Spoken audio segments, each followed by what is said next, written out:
체르노빌 이후 최악의 재앙이 찾아왔습니다. 바로 지난 6월 6일이었죠. 헤르손주의 노바카호우카 댐이 폭파 공작으로 붕괴해 드니프로강 하류가 범람하며 주변 지역에 침수 피해를 준 것인데요. 러시아와 우크라이나는 서로를 배후로 지목하고 있고 미국과 북한, 유럽연합 등은 각자 자신들이 지지하는 국가의 무고함을 공영방송과 언론을 통해 밝히고 있습니다. 그런데 여기 중국의 행보가 눈에 띄게 이상해 보입니다. 평소라면 당연히 러시아의 편을 들며 카호우카 댐 파괴가 미국과 우크라이나의 자작극이라는 억지 주장을 펼쳤을 텐데 그저 전쟁 범죄와 같은 상황을 강하게 비판하며 다시는 반복돼서는 안 될 일이라고 핏대를 세우고 있습니다. 갑자기 중국의 태도가 돌변한 이유는 무엇이며 무엇이 중국을 두렵게 하고 있을까요? 지금부터 자세한 내막을 알아보겠습니다. 카호우카 댐 붕괴 사흘째였던 지난 8일 드론을 이용해 촬영한 붕괴 현장의 참혹한 현실이 세상에 알려졌습니다. 댐이 무너지면서 엄청난 양의 강물이 주변을 쓸어버려 구조물들은 대부분 파괴되었고 물 위로 나온 극히 일부분만이 그 자리에 댐이 있었다는 사실을 증명하고 있었습니다. 드니프로 강에 설치된 6개 댐 중에서 가장 하류 쪽에 위치한 카호우카 댐은 높이 30m, 제방의 길이 3.2km로 길이만 봤을 때 한국의 소양강 댐 6배에 달하는 대규모 댐인데요. 저수량도 무려 18세제곱킬로미터에 달합니다. 미국 솔트레이크 호수에 맞먹는 규모죠. 지붕만 겨우 보일 정도로 물이 들어찬 모습에 해당 지역 주민들의 피해가 어느 정도일지 가늠도 되지 않는 수준입니다. 그런데 침수 피해보다 훨씬 심각한 문제는 이제부터 시작입니다. 오염물질 유출, 떠내려오는 지뢰, 그리고 무엇보다 자포리자 원전의 냉각수 공급 문제, 그리고 세계 곡물 가격도 갑자기 요동치는 등 댐 폭파 사건은 국지적인 재앙을 떠나 국제적인 이슈로 떠오르고 있습니다. 당장 카호우카 댐 수력발전소에 저장되어 있던 150톤가량의 산업용 윤활유가 그대로 유출되었을 것으로 여겨지고 있는데요.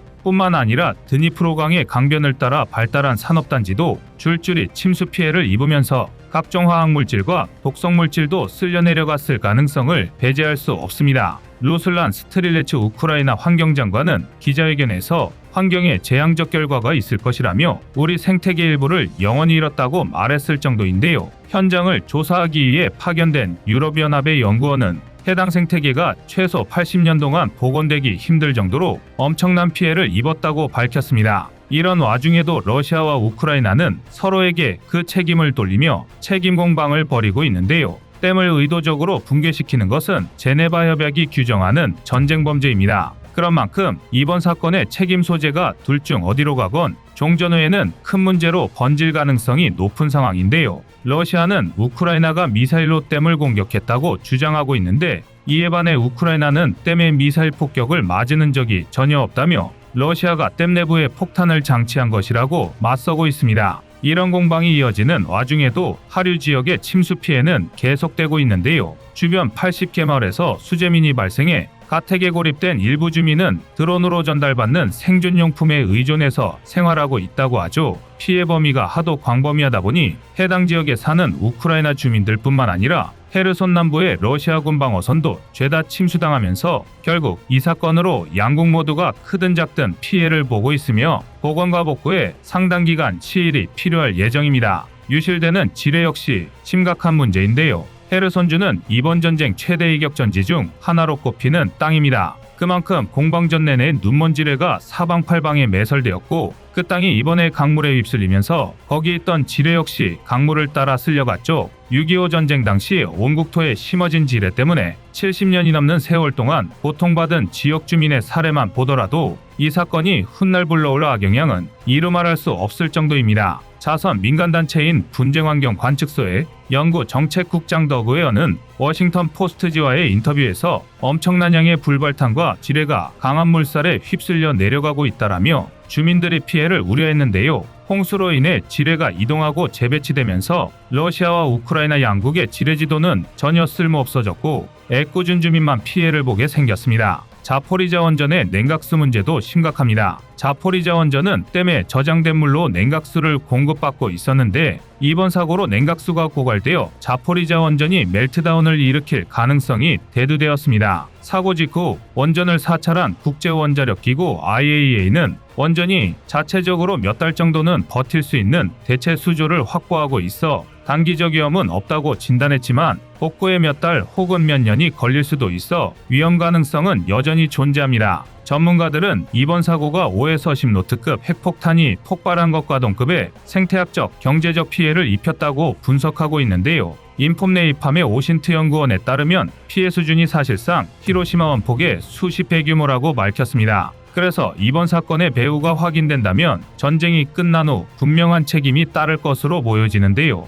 그러나 가해국이 누가 됐든 사실을 절대 인정하지 않을 것이며 집을 포함해 생활터전을 모두 잃은 피해자들한테 뒤늦은 제재가 무슨 소용일까요? 이번 사고로 그동안 시뮬레이션이나 가상시나리오 안에서만 존재했던 댐 폭파의 위력이 세상에 알려졌는데요. 유독 중국이 식은땀을 흘리며 상황을 예의주시하고 있습니다. 댐을 폭파하는 행위는 전쟁 범죄에 해당하는 최악의 금지 행위지만 일어나지 말란 법은 없습니다. 가령 대만처럼 나라 전체를 중국의 이를 위기에 처한 나라라면 충분히 시도해 볼 수 있는 작전인데요. 중국엔 우크라이나와 마찬가지로 담수량이 어마어마한 댐이 곳곳에 산재해 있는 데다가 그 댐이 오래전부터 중국의 약점으로 지적받고 있었기 때문입니다. 때문에 중국은 카오오카 댐 붕괴 이튿날인 6월 7일 관영 매체 환구시보를 통해 직접적으로 심각한 우려를 표명했습니다. 사고의 배후가 중국이 대놓고 편을 들고 있는 러시아일지도 모르는데도 장준 유엔 주재 중국 상임대표는 중국은 카오오카 댐 파괴에 대해 깊은 우려를 표하며 모든 당사국이 사고 수습을 위해 최선을 다할 것을 촉구한다고 밝혔습니다.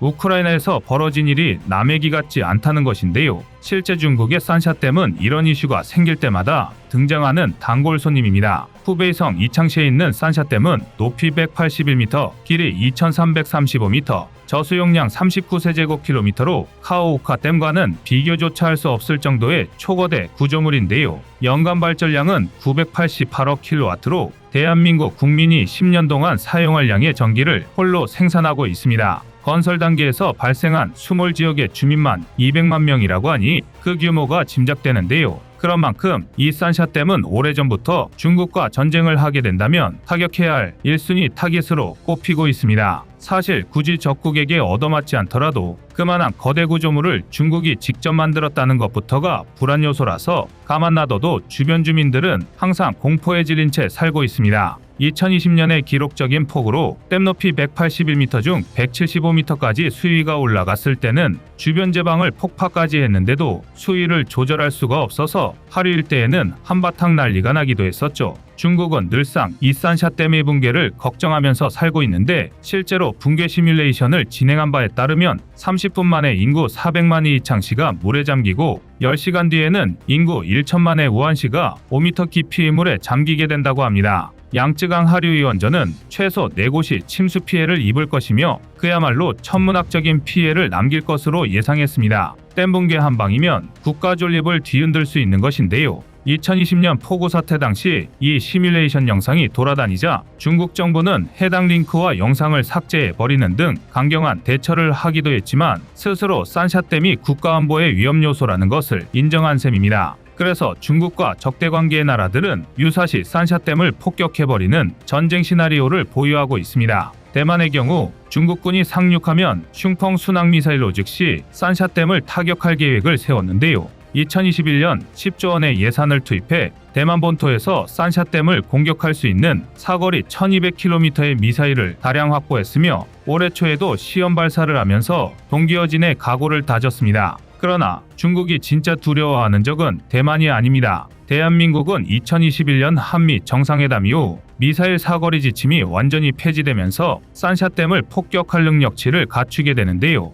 더구나 한국의 장거리 미사일은 대만의 슝펑과 달리 탄도미사일이라서 이를 모두 막아내기란 현재 중국의 방공망으론 불가능합니다. 심지어 한국이 개발 중에 있는 현무5 미사일과 합동화력함은 중국에게 공포의 대상일 수밖에 없는데요. 최대 사거리 3000km의 탄두 중량은 8에서 9톤에 이를 것으로 추정되는 현무5라면 어지간한 미사일과는 비교도 안 되는 피해를 줄 수 있습니다. 이런 무시무시한 위력의 미사일이 해상미사일 발사 플랫폼 합동화력함에서 그것도 수백 발이 동시에 발사된다면 중국은 어찌 될까요? 어쩌면 중국 내륙 전역이 청동기 시대로 돌아갈지도 모를 일입니다. 이 때문에 중국은 한국의 미사일 개발에 유난히도 예민하게 반응하는 것이며 멀리 우크라이나에서 벌어진 댐폭파 사건에 대해서도 관영 매체까지 동원해 적극적인 목소리를 내는 것인데요. 이런 전쟁 범죄가 반복된다면 언젠가 자신들도 끔찍한 피해를 당할 수 있다는 위기감이 든 것입니다. 물론 현무5나 댐폭파가 중국을 무릎 꿇리는 효율적인 방법이라고 해도 전쟁 범죄인 만큼 한국이 이유 없이 선제 타격을 할 리는 절대적으로 없는데요. 그러나 우리가 힘을 감추고 있다는 사실만으로 중국을 압박하고 대한민국의 평화를 유지하는